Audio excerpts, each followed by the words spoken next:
Hello and welcome to Thank You Half Hour. My name is Tom Christopher Warren. I'm your host, and I am over the moon to be joined today by someone I've known for 25 years, which sounds crazy since we're both only 30. Don't know how it happened. She was my husband's first post-college roommate and classmate in college, but you know her from Broadway, off-Broadway tour, original Broadway casts of Dirty Rotten Scoundrels and Seussical and Encores productions, national tours, currently absolutely magnificent in the Broadway production of Water for Elephants. Please welcome my friend, Sara Gettlefinger. Hi, pal. Hello. Hello, gorgeous. Where are you in the world currently? I am in my dressing room in the Imperial Theater between shows on a Amazing. Oh, right. It's Wednesday. You have two shows today. And you're carving out the time to do this. I'm so grateful. Are you exhausted? I'm actually pretty good. It's funny, they just switched our matinees now are at 1, Oh, and it's strangely because I am now an old person and I behave and go home and go to bed.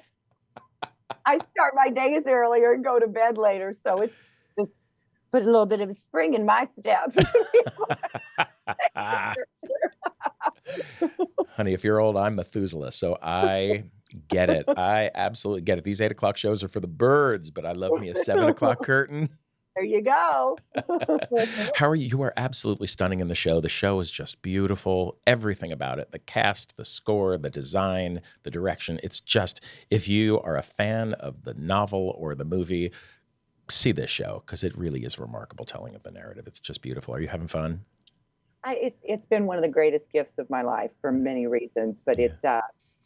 I always say there's sort of three things in this particular industry. If you're trying to be a performer, you're lucky to have work. Yeah. Period.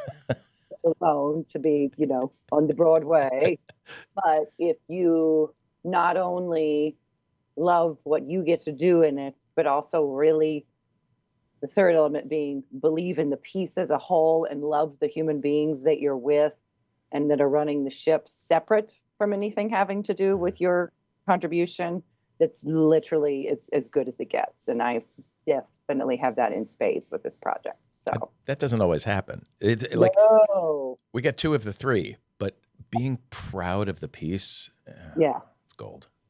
Yes, for sure. And truly having no hesitation in terms of if you say, "Oh, you really should come see it," or someone says, "I want to see your show," and sometimes it's kind of like because we have to be positive and we have to have gratitude, but sometimes it's like it's okay, but that's so nice, You've seen me in so many things. If you miss this one, so it's nice. okay. Yeah. It's okay. But also with this story, it really has the heart of it resonates. Uh, I've really watched it, and you even see it in sort of the different angles of the writing. But it as far as like multi-generational, Yeah.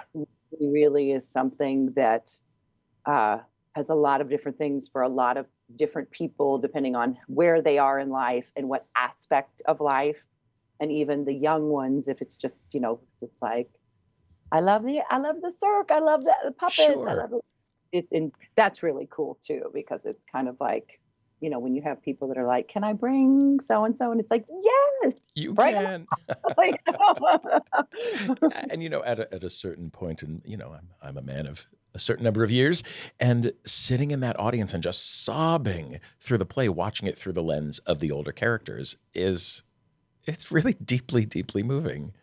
yes, for sure. I And I mean, got I to, there's so many things that hit my heart, but people always ask, what's that line or what's that? And it's literally been the logo, but it's the last thing we even sing as a company because it definitely encompasses the good, bad, and the ugly. But just the sentiment of I choose the ride. And if that's not been like the mantra of my entire existence, I don't know what has. So I love it.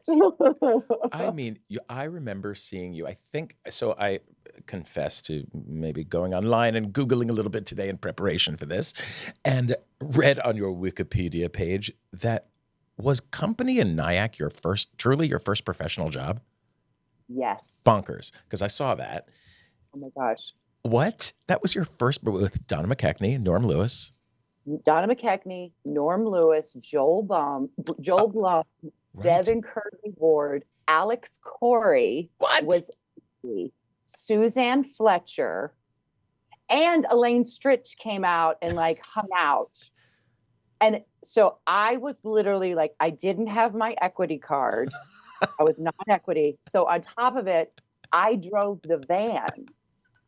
Did Adam remember this? He does. I drove the van and I had to park it by the graveyard next to our little apartment in Woodside, Queens. No.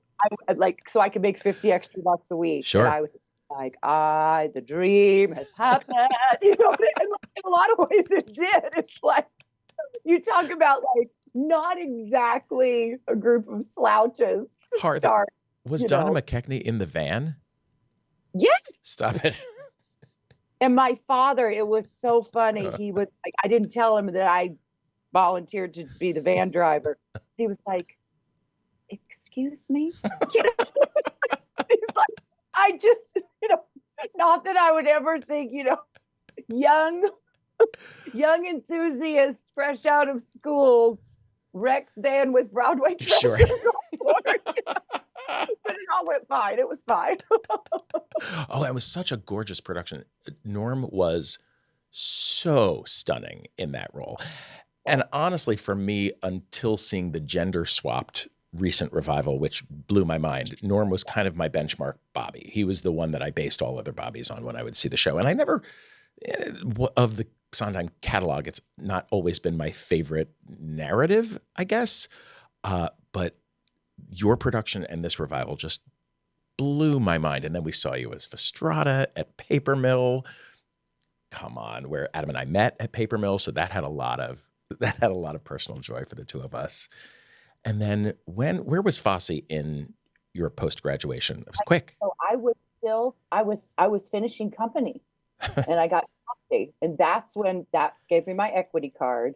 And I still think back, that was such a crazy time. But the thing that was really beautiful about that was that company, even though it would start the first national, it was built, started in New York, but then built in the majority of it in Chicago. But we were the last company that Gwen and Amy themselves set it on. Really? So it was just like the greatest gift. And then I left Fosse early to go do Pippin. So. Incredible. You were working with your heroes right out of college. Yes, for sure. What is the adage true? Were you happy to meet your heroes, or they say don't meet your heroes? Do you believe in that or no? You know what? It's so interesting that you say that because I would say probably 90% of my heroes that I met and have gotten to work with over the years, it almost get choked up, especially when I think of people like Cheetah and Gwen. Yeah. Like not just everything that you would dream and expect them to be as artists, but like what you're not even prepared for is like that almost gets dwarfed because of the human beings that they are, and you start to understand that one feeds the other. Yep. But what was really interesting in the handful of heroes that I have met, where they, maybe had a darker side or had a more complicated side, or there were things, you hear about it all the time, that also with genius can come some very complicated or intense personalities. It also, to have those experiences that early, I think sort of taught me grace. You know what I mean? In terms of like, you never know what everything that someone might be navigating.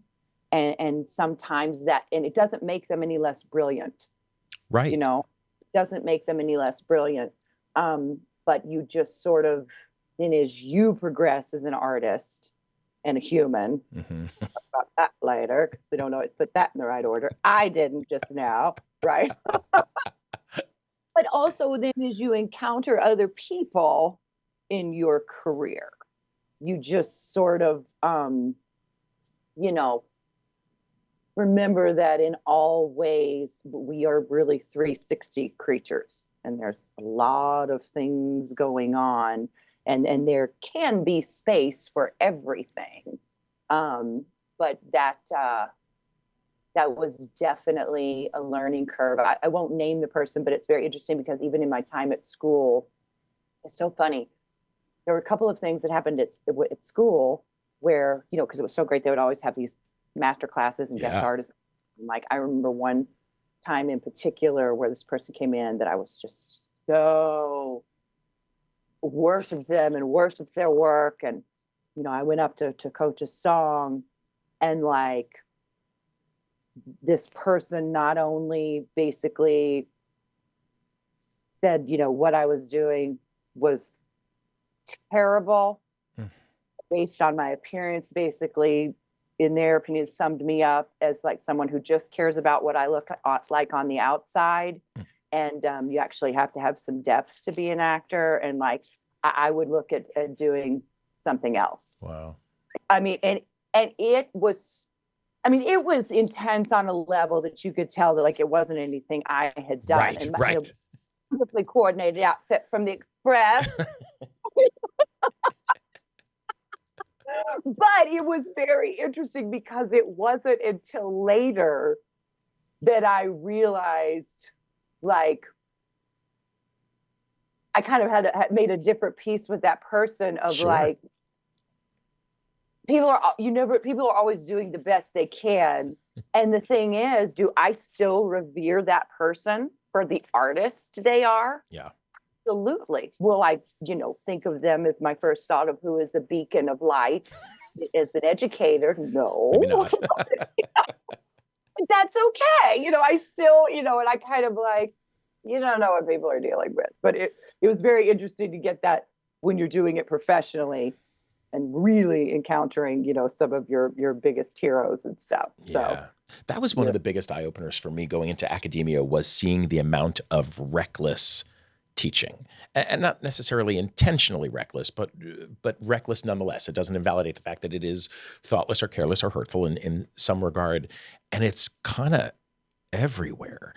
And it's surprised me. I wasn't aware of that. I didn't have a formal university education myself, so I didn't go through it. I heard all about your training over decades of being with my husband, and subsequently worked at CCM myself a number of times and had a great experience both times, but also saw, I got context. I understood the politics of academia, and then I joined academia myself. And the kids today are really going through it. They've got a lot to navigate. Both. Well, what I always say, because I know I'm jumping in our order of. Oh, please. But I'm very lucky that I'm now performing again. But when I'm back home, my main passion is teaching. Mm-hmm. In various ways. And one of the things that I always say, especially with the people that I work with privately, and this isn't in like a kumbaya, Stuart Smalley way, but in very all seriousness, and also because just human being first, and then from that we can go into being an artist. But even if you just want to talk about, before we try to do any good work or technique, to be able to really just stand and connect your feet to the ground and take a deep breath. What I always say to my students is like, we got to go check in with this first. Yeah. Head and heart first. Whatever's going on, head and heart first. I'm not nice. I'm not a coddler. I will love the hell out of you, but it will be with fierce honesty and passion. But it's amazing how, if we get this checked in and just even taken care of, and in a place that's authentic and honest, everything else can be navigated. Yeah. And the other thing I talk about because what can get really tricky is when, say, we're checking in with this and say whatever production they're working on somewhere else or with school or with this, and there's some of that trickiness going on. And I have to find a very respectful way to go, here's the deal. It's about ego. And again, we're all doing our best, but I find something that you run into a lot, unfortunately, with some of these educators is, if the ego, if their ego as, an educator, a director, or an artist that is trying to prove or make up for something that did or didn't happen in their own career, if that ego has more of a prominence in their focus than taking care of a young actor, that's where it's going to get tricky. Correct. Because going back to some of the greats that I've met in this business, with brilliance and security and generosity and kindness and flexibility. And one of the, I think it was John Lithgow actually, that was like, people that are really great don't have to posture and do all this other stuff, to convince you that they're great. You want to know why? And it's like, why? Because they're busy. And it's like the most brilliant, simple way to look at it. And I've even told some of my kids when they're like, I was trying to get ready for these auditions and these other kids were bullying me. I said, you don't have to, you just say, I'm busy. Yeah. Busy. But they know that that's our code for, they know what they're busy with. And it's kind of brilliant, We're busy being great. Are you able to clock or own that you are now someone's hero? As a teacher, you are working with these kids. And I know, without even knowing those students, I say kids, they're, students, Sure. that for some, if not all, I'm sure that they look at you as that hero and the benchmark. Are you able to hold that? It's funny, going back to like John Lithgow and Cheetah, I know that because not just so many of these students, but even, their parents have gone above and beyond to thank me and express that to me. But more than anything, I see their growth. Yeah. I see them flourish. And that doesn't mean, and that's rather they're working professionally, or rather I've just watched them finish, kill their senior production at school, and now they're going on to major in engineering. Sure. You know what I mean? It's just that whole concept of, I have this fire, and the fact that I am going to put in the time and energy and dedication for no other reason than it's my standard and a gift to be able to get to do it. You keep that forever, right? And it changes them as people, But the other thing that I really think about is, like I said, I know I have that effect because of their kindness and letting me know that. But the other reason, the biggest reason why I know when it's happening is because I was lucky enough to have it given to me. And I know what it was like when it was given to me. And again, going back to John Lithgow, one of the things he said, because when we were doing Scoundrels, funny enough, I'm sitting in Norbert Leo Butz's dressing room. Wow. Because years ago, this is where we did that. Uh-huh. But John also, does so much work with children and as a children's author and stuff, And I remember very specifically, he said, Sarah, you can have a resume to the moon and back again, any awards, accolades, whatever. He said, if you don't pass it on, it means nothing. And to me, that's the bigger calling. That's the bigger responsibility, because I think the thing that sort of, I don't want to say I have no ego, because there's no human that does, and Sure. especially an actor. But I do believe that sometimes that ego can come in terms of like a genuine place of just pride and having a standard. And what I was always taught, and what I still pass on, is you absolutely can own the things that you do really well. But it's two things around that. What earns you that privilege is to be just as much in tune with, if not more, than the things you do need to really work on.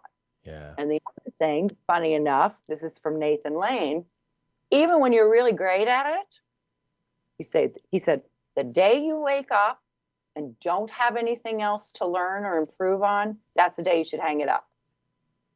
And so for me, it's the kind of thing where it's like, I'm still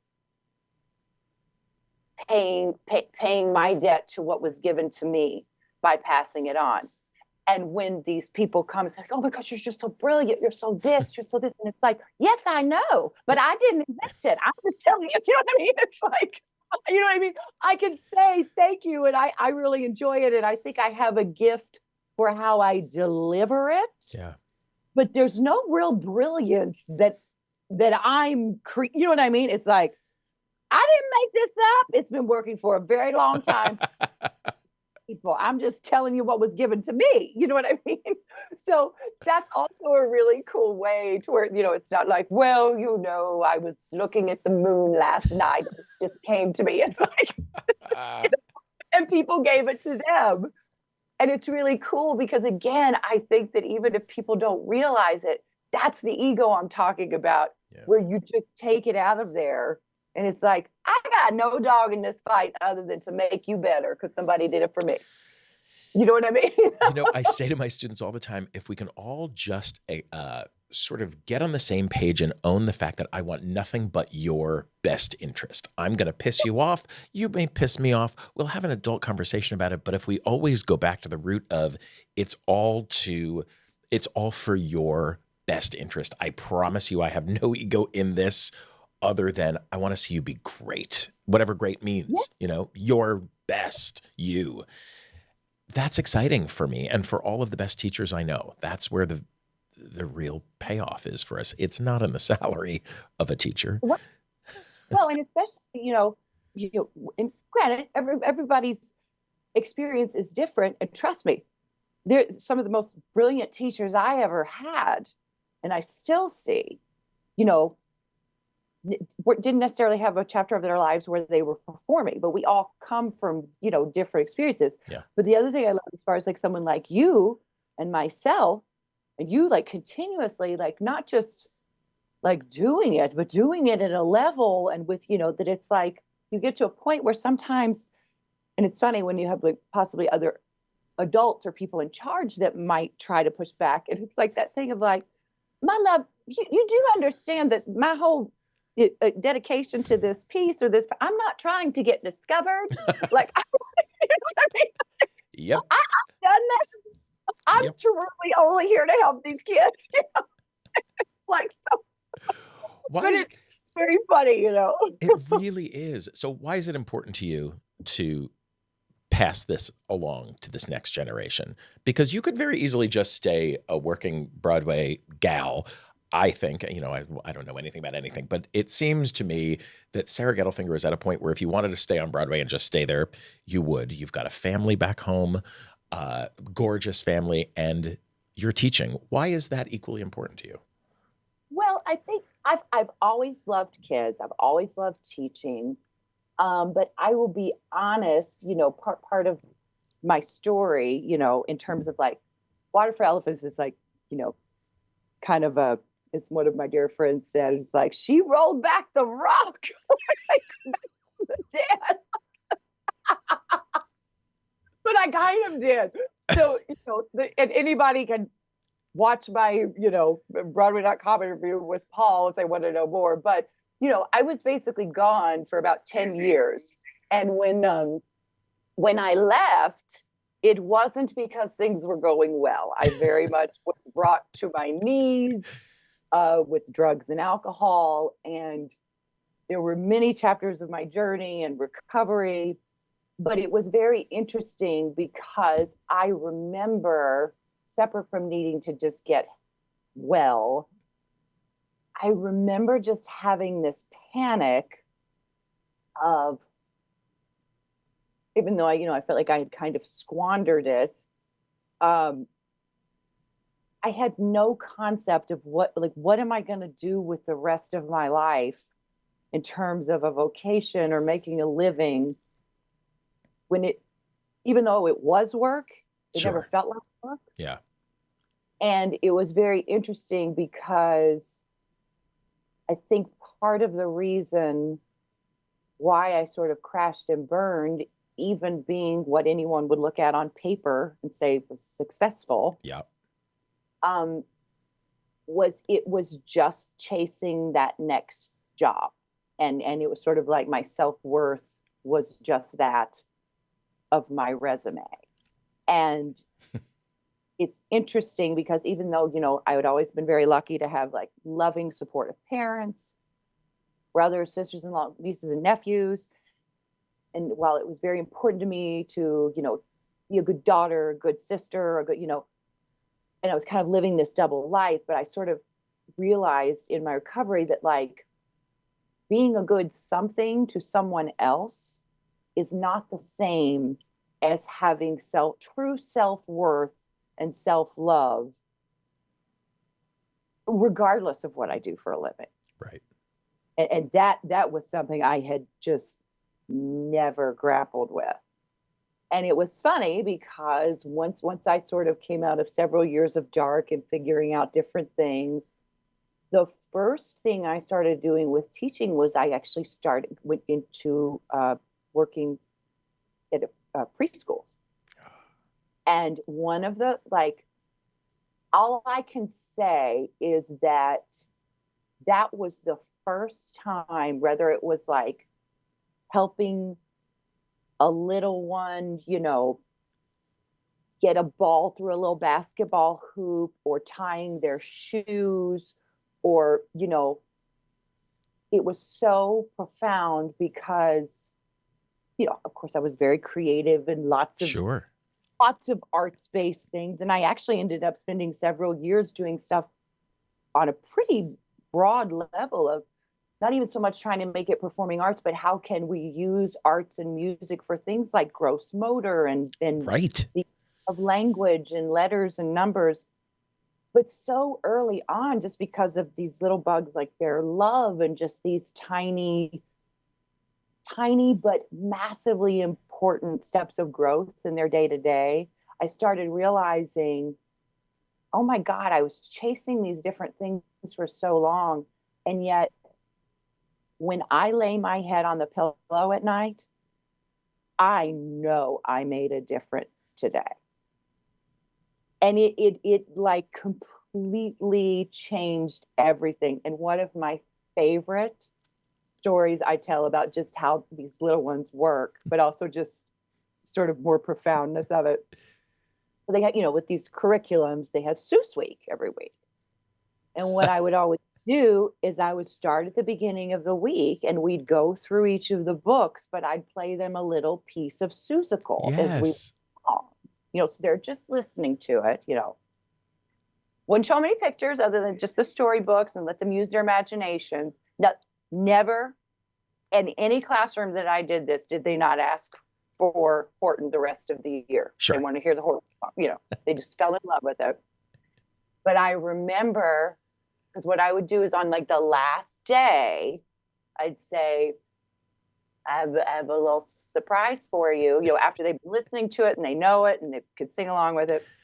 And I would tell them, and then show them some pictures that's Miss Sarah, And I will never forget this little boy, Luke, who was 3.5. I was like using a CD player at this time.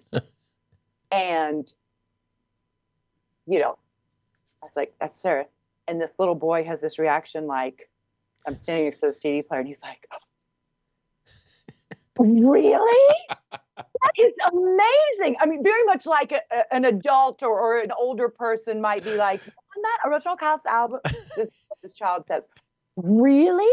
That's amazing. And he holds the CD and then he looks at the player and he goes, how'd you get in that little box?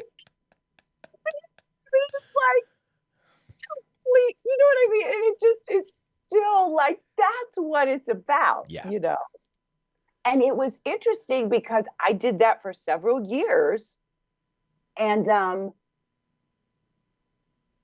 realized like, that's not only when you have with what we do, because it really is just the joy of song and the joy of storytelling. And more importantly, the joy of keeping our creative imagination, have We've all heard the thing at the best rehearsal where it's like, play, it's a play, we're a play. Yep. You're not going to get that in any pure form. And it was almost like I knew I was making a difference, and I was just feeling the full power and joy and like lasting importance of what we do and what we love, that it's like that's how it goes on. And that's legacy. That's legacy. Love. Yeah. Whether or not you get your name put on a something or win a suit and so, you know what I mean? And it was funny because it was, as that started to just really just become this joy, I sort of started having older people go, would you consider come teaching a dance class? Would you consider it? So then I kind of got back into the studio world and started working with, older kids too, but all in addition to with the babies. Wow. And then the whole sort of return happened because, and by then I connected with my husband and, just really had this full, wonderful life, which I still do when I go home. But I got the call about doing the 20-year anniversary concert for Seussical. We couldn't do it the year we did because of COVID. Right. To do it the next year. And I'm still not sure if she wasn't just like somehow being an angel on my shoulder, because she always was. But I was going to come do the Birdo thing. But then for whatever reason, Michelle Pock was not able to do the concert. And so they asked me to do Maisie because I had heard Michelle back then. Yeah. But what was so crazy, Tom, is that while that ended up being the thing that completely brought me back, I didn't tell my agent. I didn't tell anybody. I was going to do it because I thought, what a beautiful gift for me to sort of have the last thing I do up there just kind of be like a really beautiful, on my terms and in a better place, bookend to that chapter, Sure. of how it started. And then, but obviously I had to start working on it and stuff. But like my husband came up, my parents came up, and like two good friends. I didn't tell, I was like, this is not going to be my showcase where I was like inviting, I'm just going to come up and be like, thank you so much. I'm in a lot better shape saying this is the end of, Sure. that. Well, then again, because it's just in this place of freedom and it's all just, bonus round at this point. I start working on this material and, I can feel like I've got these superpowers and I have this like command and freedom and joy in my instrument that I've never, and then intermittently my sweet husband is like running and he's like, babe, it sounds really good. Like, it sounds really good. And, and it's kind of, the rest is history. And, my castmates from then and the response was overwhelming. And then the crazy thing was, my husband was like, you have to call your agent, you have to call. And I was like, first of all, nobody's going to be back. This is like around Thanksgiving. Yeah. I was like, everybody's away for the holidays, but he made me put on the calendar that like the third Monday of January, I would call her.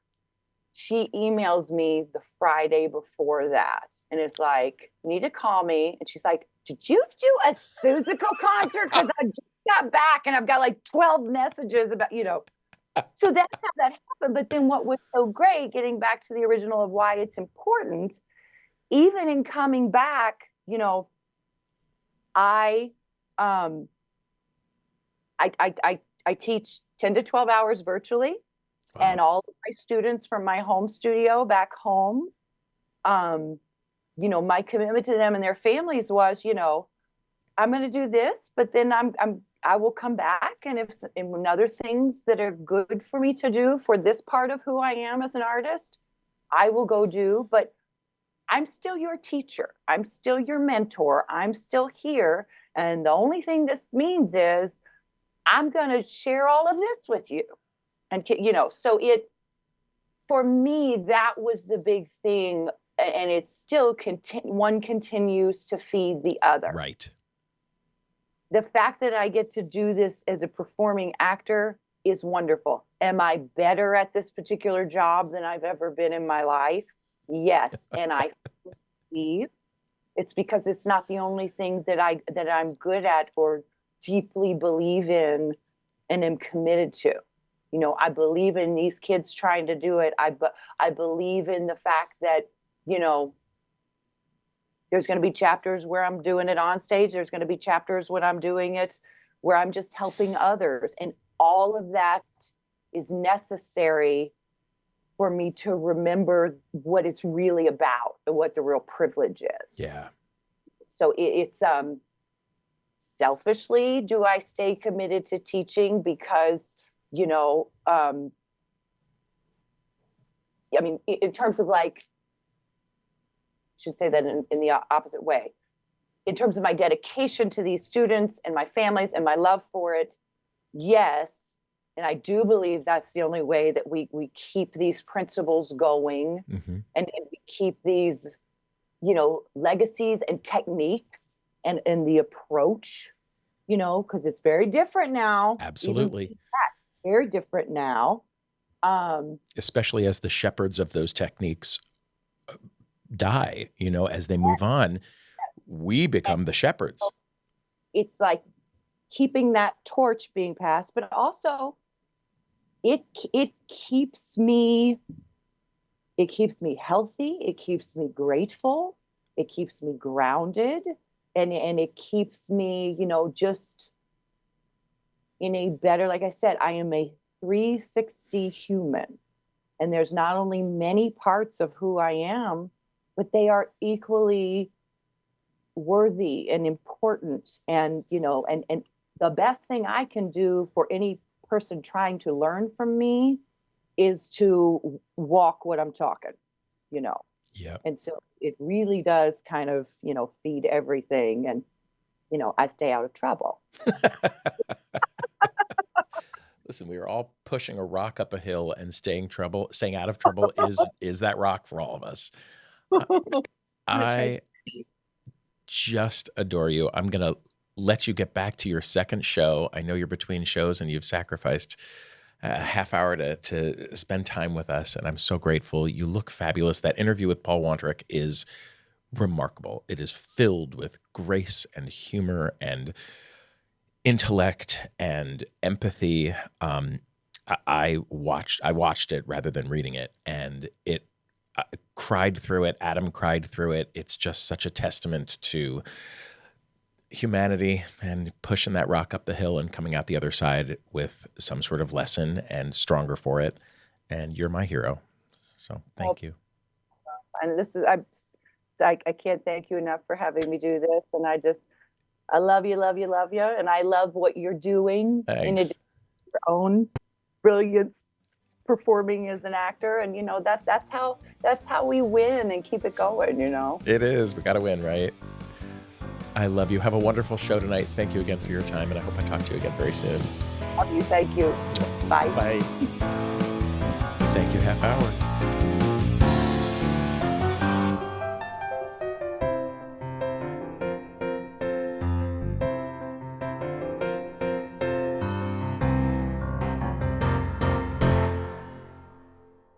Boxland Media. Think big.